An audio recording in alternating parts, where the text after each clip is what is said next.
বর্তমানে মধ্যপ্রাচ্য অথবা মালয়েশিয়া থেকে কি পারমিট বের হচ্ছে? কিরকম সময় লাগতেছে? ভিসা রিজেক্ট হওয়ার কিছু কারণ এবং কি কাজ করলে আপনার ভিসা রিজেক্ট হওয়া থেকে আপনারা ভালোভাবে পরীক্ষা দিয়ে আপনার ভিসা পেতে পারেন, সেই ব্যাপারগুলো নিয়ে আজকে আলোচনা করব। আজকে আমি আলোচনা করব মালয়েশিয়া অথবা মধ্যপ্রাচ্য থেকে বর্তমান সময়ে কি ভিসা হচ্ছে কিনা। কারণ আপনারা আমাকে প্রতিনিয়ত অনেক প্রশ্ন করছেন, আপনারা অনেক অনেক প্রশ্ন করেছেন। আমি আন্তরিকভাবে সবসময় দুঃখিত, কারণ হচ্ছে বর্তমান সময়ে আমি আসলে খুব বেশি ব্যস্ত, যার কারণে আসলে সবার প্রশ্ন উত্তর দিতে পারছি না। তবে বেশিরভাগ প্রশ্নই হচ্ছে আপনাদের রোমানিয়া সম্পর্কে। সেই জন্য আজকে চিন্তা করলাম, আজকে আমি আলোচনা করব নতুন করে বর্তমান সময় প্রেক্ষাপটে আপনারা রোমানিয়া আসার জন্য আপনারা প্রস্তুতি, পাশাপাশি আপনারা কি করলে আপনারা ভিসা পেতে পারেন এবং আপনাদের যা যা করতে হবে সম্পূর্ণ ব্যাপারগুলো আজকে ভিডিওর মাধ্যমে তুলে ধরবো। আশা করি আজকে ভিডিওটি আপনাদের জন্য খুব বেশি ইম্পর্টেন্ট হবে, তাই গুরুত্বপূর্ণ ভিডিওটি আপনার সম্পূর্ণ দেখার অনুরোধ রইল।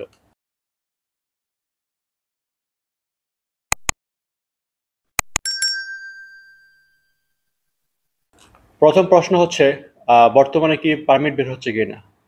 আমি যদি এক কথায় বলি, জি, পারমিট বের হচ্ছে। এখানে লোকের সবসময় আপনার লোক প্রয়োজন হয় এবং এখানে পারমিট বের হচ্ছে, কাজ হচ্ছে। যদিও সেগুলো আগের চাইতে একটু কম, আর এগুলো কম হওয়ার অনেক কারণও আছে। পাশাপাশি আম, আপনার যদি জমা দিয়ে থাকেন, সেক্ষেত্রে আপনি আহ, মানুষের কথা না শুনে আপনার মতো করে আপনার রাস্তা হাঁটতে থাকেন, আপনার গন্তব্য ঠিক রাখেন, ইনশাল্লাহ আপনার সফল হবেন। প্রথমে আসি প্রস্তুতি সম্পর্কে।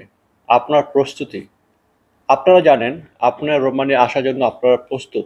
আপনি আসতে চাচ্ছেন, আপনি হয়তো মধ্যপ্রাচ্যে যে কোনো দেশে আছেন অথবা মালয়েশিয়াতে আছেন। তো আপনাকে কি করতে হবে? সর্বপ্রথম আপনার যে প্রস্তুতি, সেই প্রস্তুতিটুকু আপনার নিয়ে রাখতে হবে। আপনার কি প্রস্তুতি নিতে হবে? আপনাকে আপনার পাসপোর্ট, আপনার যে ডকুমেন্টগুলো লাগবে, আপনার পাসপোর্ট অথবা আপনার হোয়াইট ব্যাকগ্রাউন্ডের ছবি এবং আপনার একটা ভিডিও, আপনাকে নিজে আপনার পরিচয় দিয়ে আপনার প্রেজেন্টেশন ভিডিও, আপনার একটা পরিচয় দিয়ে ভিডিও বানাবেন। পাশাপাশি আপনি যে কাজের জন্য যেতে যাচ্ছেন, আপনি যে কাজের প্রতি আপনার স্কিল আছে, ওই কাজের একটা ভিডিও বানাবেন। এবং আপনার যেই আপনি যে দেশ থেকে আপনি আবেদন করতে চাচ্ছেন, যেমন মালয়েশিয়া থেকে আবেদন করতে চাইলে প্রথমত আমার যে সময়টা আপনার পারমিট আসার পর আমার পুলিশ ক্লিয়ারেন্স লাগছে, বা অনেকে এরকম হয়। বাট অন্যান্য দেশ থেকে কিন্তু আপনার ডকুমেন্টের সাথে পুলিশ ক্লিয়ারেন্সও লাগে। তো আপনি কোন দেশ থেকে আসতে যাচ্ছেন সে দেশ সম্পর্কে আপনি জেনে শুনে আপনার প্রস্তুতি রাখবেন। তো আপনাকে যে প্রস্তুতি নিতে হবে, আপনাকে পাসপোর্টের আপনার স্ক্রিন কপি, ভিসার যে দেশে আপনি আছেন ওই দেশের ভিসার স্ক্রিন কপি, তারপর হচ্ছে আপনার একটা ভিডিও এবং আপনার হোয়াইট ব্যাকগ্রাউন্ডের ছবি, আর হচ্ছে টাকা। আপনার প্রত্যেকটা ডকুমেন্ট জমা দেওয়ার সময় সাথে টাকা দিতে হয়, সেই টাকাগুলো আপনি অ্যারেঞ্জ করে রাখবেন। তো এটা হচ্ছে প্রথম আপনার প্রস্তুতি। তো দ্বিতীয় যে প্রস্তুতি, সেটা হচ্ছে খুব বেশি ইম্পর্টেন্ট। আপনার যে দেশ থেকে আসতে যাচ্ছেন ওই দেশ থেকে আসার আগে আপনার কোন একটা এজেন্সির সাথে যোগাযোগ করতে হবে। আপনার একটা ভালো বিশ্বস্ত একটা এজেন্সি আপনার, কারণ হচ্ছে ইউরোপে আসার জন্য সবচেয়ে বেশি যে ইম্পর্টেন্ট সেটা হচ্ছে এজেন্সি।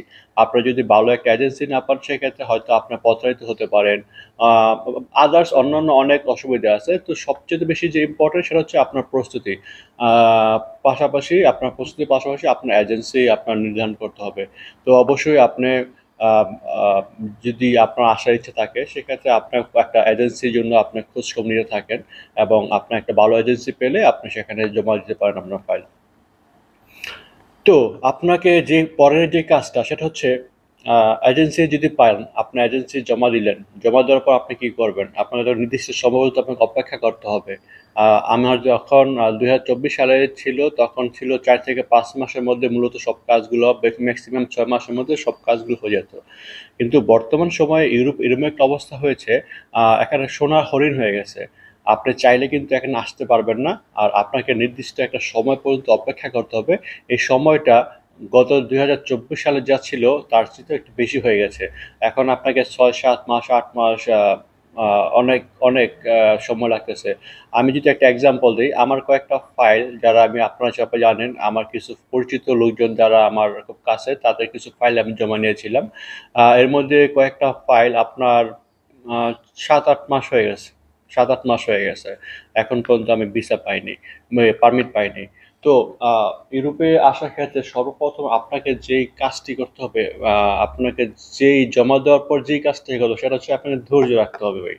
আপনার যদি ধৈর্য থাকেন তা সেক্ষেত্রে আপনি সামনে আগাতে পারেন। আপনার যদি ধৈর্য না থাকে, আপনি যদি জমা দেওয়ার পর যদি আপনি যদি অধৈর্য হয়ে যান, আপনার পারমিট আসতেছে না কেন, আপনার কাজগুলো হচ্ছে না কেন, আপনি যদি এরকম যদি ধৈর্যহারা হয়ে যান, সেক্ষেত্রে আমি বলবো আমি না, সবাই বলবে আপনাকে ইউরোপ নিয়ে ভাবার কোনো দরকার নেই।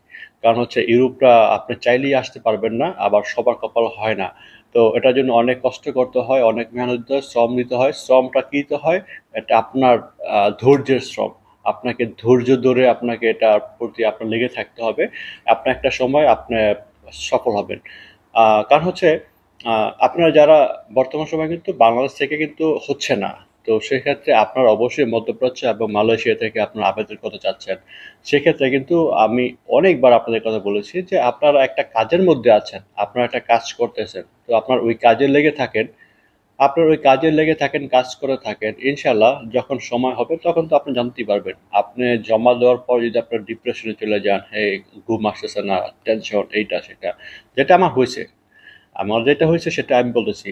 তো আপনার বা এগুলো করার দরকার নাই। আপনারা একটা যার একটা সময় লাগে, এক নির্দিষ্ট সময় লাগে। তারপর হচ্ছে বর্তমান সময়ে আরেকটু সময় বেশি লাগতেছে। তো আপনার এই সময়টা যদি দিতে পারেন সেক্ষেত্রে আপনার সামনে আগান। ইনশাআল্লাহ আপনার সফল হবে। তারপর আসি ভিসা রিজেক্ট হয় কেন?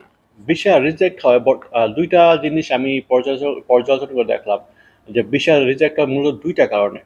একটা হচ্ছে আপনার যদি বেসিক ইংলিশ না জানেন, আরেকটা হচ্ছে ওভার স্মার্ট অথবা স্মার্ট ছাড়া ২ টা ব্যাপার। তো ফার্স্টলি যে ব্যাপারটা, আপনারা যদি বেসিক ইংরেজি না জানেন সেক্ষেত্রে আপনারা ফাইল জমা করবেন না। কারণ আপনি যখন এম্বাসি আপনার সব ডকুমেন্ট পাবেন, পারমিট পাবেন, তারপর কিন্তু আপনি যাবেন এম্বাসিতে যাবেন পাসপোর্ট সহ সম্পূর্ণ ব্যাপারগুলো, ডকুমেন্টগুলো জমা দেওয়ার জন্য, আপনার ভিসার জন্য। তখন আপনি যখন এম্বাসিতে যাবেন, আমি সবসময় বলি অ্যাম্বাসিডর কিন্তু আপনাকে কোনো পরীক্ষা নেয় না, সে একটা এক্সামিনার না, সে হচ্ছে একটা অ্যাম্বাসিডর।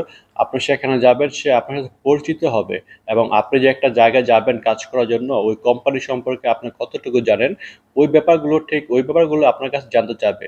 সেক্ষেত্রে অবশ্যই আপনি যখন এম্বাসিতে যাবেন, যাওয়ার পর আপনাকে বেসিক কিছু ইংরেজি জানতে হবে। সে আপনাকে কিছু প্রশ্ন করবে। আপনারা যদি প্রশ্নগুলোর উত্তর না দিতে পারেন সেক্ষেত্রে তো ভাই কিছু করা থাকে না। কিছু বোঝেন নাই? তো আপনার যদি প্রশ্নের উত্তর না দিতে পারেন সেক্ষেত্রে আপনার নেগেটিভ হওয়ার সম্ভাবনা থাকবেই। তো আপনি যদি বেসিক ইংরেজি না জানেন, ওই ধরনের কনফিডেন্স যদি আপনার না থাকে সেক্ষেত্রে আমি মনে করি যে আপনার জমা না দেওয়াই ভালো।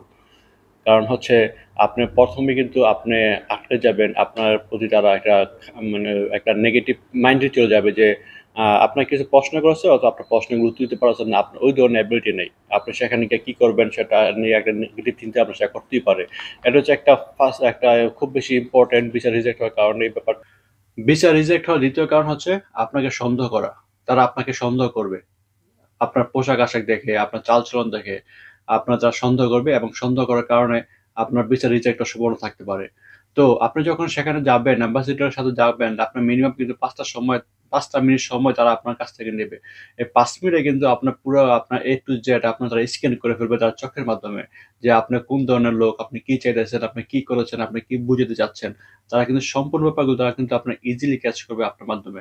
তো আ সেক্ষেত্রে অবশ্যই আপনি যখন এম্বাসিতে যাবেন, আপনার পোশাক পরিধানে সাবধান থাকবেন।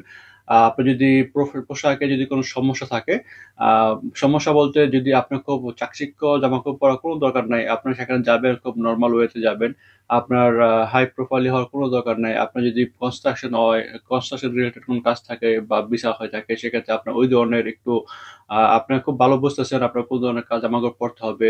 তারপর রেস্টুরেন্ট হলে রেস্টুরেন্ট অনুযায়ী যাবেন, বা আদার্স হলে আপনার ওই ধরনের যাবেন। কিন্তু আপনার খুব হাই প্রোফাইলি আপনার একদম টাই কোট পরে আপনার কোনো যাওয়ার দরকার নেই। আপনার যদি নরমাল এরকম আমার মতো একটা টি-শার্ট পরেও যান, কোনো সমস্যা নেই। তো আপনারা অবশ্যই জামাকাপড় ব্যাপারগুলো সাবধান থাকবেন। কারণ হচ্ছে আপনার জামাকাপড় এবং কথাবার্তায় তারা আপনাকে সন্দেহ করবে। সন্দেহ করার কারণে কিন্তু আপনার ভিসা রিজেক্ট হওয়ার সম্ভাবনা থাকবে। তো মূলত ভিসা রিজেক্ট হওয়ার ২ টা কারণে। একটা হচ্ছে আপনার প্রতি তারা সন্দেহ পোষণ করবে। দ্বিতীয়ত হচ্ছে আম আপনার ইংলিশ আপনার দক্ষতা না থাকার কারণে। কারণ আপনার বেসিক ইংলিশ যদি না জানেন সেক্ষেত্রে আপনার ভিসা রিজেক্ট এর সম্ভাবনা থাকবে। তো এই ২ টা ব্যাপার হচ্ছে খুব বেশি ইম্পোর্টেন্ট। আর এই ২ টা কারণে কিন্তু ভিসা রিজেক্ট হচ্ছে। তো আপনারা যখন এম্বাসিতে যাবেন এই ২ টা ব্যাপার আপনারা অবশ্যই খেয়াল রাখবেন এবং আপনারা অবশ্যই এম্বাসিতে যাওয়ার সময় আপনার এম্বাসিতে যাওয়ার আগে আপনার কোম্পানি সম্পর্কে আপনার বিস্তারিত জেনে অবশ্যই যাবেন। আপনার কত ঘন্টা কাজ, আপনার বেতন কত, মাসে কত ঘন্টা কাজ, আপনার থাকা কোথায়, আপনার কোম্পানির লোকেশন কোথায়। প্রত্যেকটা ডকুমেন্টে কিন্তু আপনার যদি যখন কন্ট্রাক্ট পেপার পাবেন, প্রত্যেকটা প্রশ্নের উত্তরে কিন্তু আপনার কন্ট্রাক্ট পেপার লেখা থাকে। তো অবশ্যই আপনার এম্বাসিতে যাওয়ার আগে আপনি এই ব্যাপারগুলো আপনারা ইনশিওর হয়ে যাবেন। আপনার এই ব্যাপারগুলো ভালো স্টাডি করে তারপর যাবেন। আপনার প্রশ্ন বুঝলে তারপর আপনার প্রশ্ন বুঝে উত্তর দিবেন। প্রশ্ন না বুঝলে তখন আপনি তাকে জিজ্ঞেস করতে পারবেন, "সরি I don't understand" বা "sorry can you tell me again?" আপনি যেভাবে পারেন আপনি সুন্দর করে বুঝিয়ে বলবেন। অথবা আপনি কিছু না বলতে পারলে আপনি যদি সরি বলেন তারা বুঝে নেবে যে আপনি বুঝেন নাই। তারা আপনাকে রিপিট করবে প্রশ্নটা। তো এই হচ্ছে বেসিক কিছু আপনার সাজেশন আজকের ভিডিওর মাধ্যমে দিলাম। তো আপনারা অবশ্যই আপনারা আ এই রূপের জন্য জমা দিলে অবশ্যই আপনারা মনে রাখতে হবে। বর্তমান সময়ে যদি আপনি যদি রোমানের জন্য আপনার আ ফাইল জমা দেন, আপনাকে ধৈর্য ধরতে হবে। ধৈর্য না ধরলে কিন্তু আপনার সাকসেস হবেন না। আর ধৈর্য ছাড়া কিন্তু আপনি এখন জমা না দেওয়াই ভালো। কারণ হচ্ছে বর্তমান সময়ে কিন্তু আগের চাইতে অনেক বেশি সময় লাগতেছে। এটা সবাই বলতেছে, সবাই জানে এবং আপনারা যারা ভুক্তভোগী আপনারাও জানেন। তো অবশ্যই যারা নতুন জমা দিবেন, আপনারা যদি হাতে সময় থাকে আপনারা সেক্ষেত্রে আপনার সামনে আগাতে পারেন। এই ছিল আজকের ভিডিও। যতটুকু পারলাম আপনাদেরকে ইনফরমেশন দেওয়ার চেষ্টা করলাম। অবশ্যই আমার চ্যানেলের সাথে থাকবেন, আমাকে সাবস্ক্রাইব করে পাশে থাকবেন। আমি চেষ্টা করি যতটুকু পারি আপনাদেরকে সময় দেওয়ার জন্য, আপনাদেরকে কিছু ইনফরমেশন দেওয়ার জন্য। কিন্তু মজার ব্যাপার হচ্ছে আমার ভিডিও আপনারা 80% মানুষ দেখেন নন সাবস্ক্রাইবার যারা। আ কিন্তু আপনার ভিডিও ঠিকই দেখেন কিন্তু আপনারা আমাকে সাবস্ক্রাইব করে পাশে থাকেন না। তো এটা আসলে আমার জন্য একটু দুঃখজনক ব্যাপার। কারণ হচ্ছে আমি কষ্ট করি আপনার জন্য কিন্তু আপনি যদি আমাকে সাপোর্ট না করেন সেক্ষেত্রে আসলে ভিডিও মেক করে কোনো সার্থকতা খুঁজে পাওয়া যায় না। তো যাই হোক আপনার কাছে রিকোয়েস্ট থাকবে যারা ভিডিও দেখেন অবশ্যই আমার ভিডিও আপনারা সাবস্ক্রাইব করে পাশে থাকবেন। আমার জন্য দোয়া করুন, পাশাপাশি প্রত্যেকটা বছরের জন্য দোয়া করবেন। আসসালামু আলাইকুম সবাইকে।